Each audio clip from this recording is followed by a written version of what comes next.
अस्सलाम वालेकुम नाज़रीन, 24/7 उर्दू न्यूज़ पर मैं हूं एजाज़ अहमद। इस वक्त हम बात करेंगे पाकिस्तान डेमोक्रेटिक मूवमेंट के तीसरे एहतजाजी जलसे की। पीडीएम का ये जलसा कोयटा में हो रहा है और इस बार मेज़बानी JUIF कर रही है। और इस जलसे में अपोजिशन जमातों की जो 11 जमातें हैं उनके नुमाइंदे शरीक होंगे। जलसे से पहले इस वक्त पाकिस्तान में सियासी तौर पर माहौल फुल गर्म है। हुकूमत की तरफ से भी और अपोजिशन जमातों की तरफ से भी एक दूसरे पे लफ्ज़ी गोलाबारी, बल्कि शदीद लफ्ज़ी गोलाबारी जो हो रही है। इस जलसे से कबल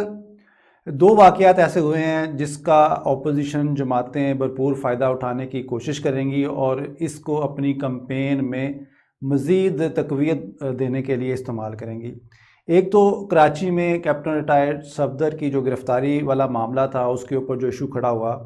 उसकी वजह से अपोजिशन की जो जमातें हैं और बिलखुसूस मुस्लिम लीग नून है, उसको एक और अंदाज़ में इसे उछालने का मौका मिला है। और इसके साथ साथ गुज़श्ता रोज़ सुप्रीम कोर्ट की तरफ से जो जस्टिस काजी फ़ाइज़ ईसा के ख़िलाफ़ रेफरेंस दायर हुआ था, उसका जो तफसीली फ़ैसला आया है, उसको भी बुनियाद बना के इस जलसे में बड़ी ज़बरदस्त और सख्त तकरीरें सुनने को मिलेंगी। और ज़राए के मुताबिक ये मालूम हुआ है कि इस जलसे में अपोजिशन जमातों के जो सरकर्दा रहनुमा हैं उनकी तरफ से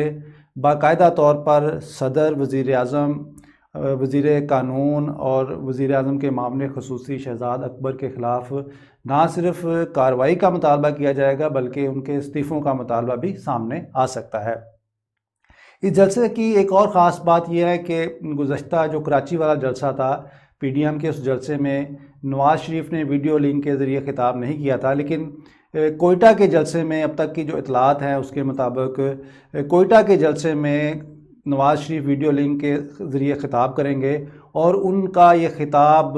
पहले की तरह जारहाना बल्कि मज़ीद जारहाना हो सकता है। और इसके साथ साथ एक अहम बात जो है वो इस जलसे में नोट करने वाली होगी, वो होगी बिलावल भुट्टो ज़रदारी की तकरीर। कुछ ज़राए का कहना है कि जो सिंध में वाक़या हुआ कैप्टन रिटायर्ड सफदर की गिरफ़्तारी का और उसके बाद आर्मी चीफ़ की तरफ से बिलावल भुट्टो ज़रदारी के साथ जो टेलीफोनिक गुफ्तगू हुई है, उसके बाद हो सकता है कि बिलावल भुट्टो ज़रदारी की तरफ से और पीपल्स पार्टी के हलकों की तरफ से कुछ नरम रवैया इस्टेब्लिशमेंट की तरफ दिखाया जाए। ताहम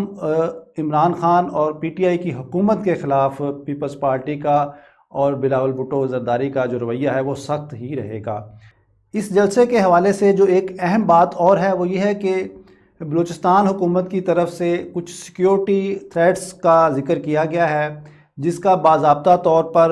पीडीएम के रहनुमाओं को भी बताया गया है और मीडिया के ज़रिए भी बलूचिस्तान के वज़ीर दाखिला मीर ज़िया लांगू ने इस बात का इजहार किया है कि बलूचिस्तान में जो पीडीएम का जलसा है उस हवाले से सिक्योरिटी थ्रेट्स हैं। लेकिन इसके बावजूद पीडीएम की जो क़यादत है उसने कहा है कि जलसा हर सूरत होगा और सिक्योरिटी फ़राहम करना हुकूमत की ज़िम्मेदारी है। और इसी तरह वफाकी वज़ीर रेलवे शेख रशीद ने भी इसी तरह की कुछ बातें की हैं, जिसका मकसद अपोजिशन जमातों की तरफ से इसका रिएक्शन जो आ रहा है वो यही है कि ये अपोजिशन को डराने की एक कोशिश है, लेकिन वो इस किस्म की किसी कोशिश और साजिश का हिस्सा नहीं बनेंगे और अपने जलसे भरपूर तरीके से करेंगे। तो अब देखना है कि जो कोयटा का जलसा है इसमें अपोजिशन जमातों के रहनुमाओं की तकारीर का रुख किस तरफ होता है और उसमें कितनी शिद्दत आती है और इसके बाद फिर जो आने वाले जलसे हैं उसमें मज़ीद तनाव का जो माहौल है वो पैदा हो सकता है।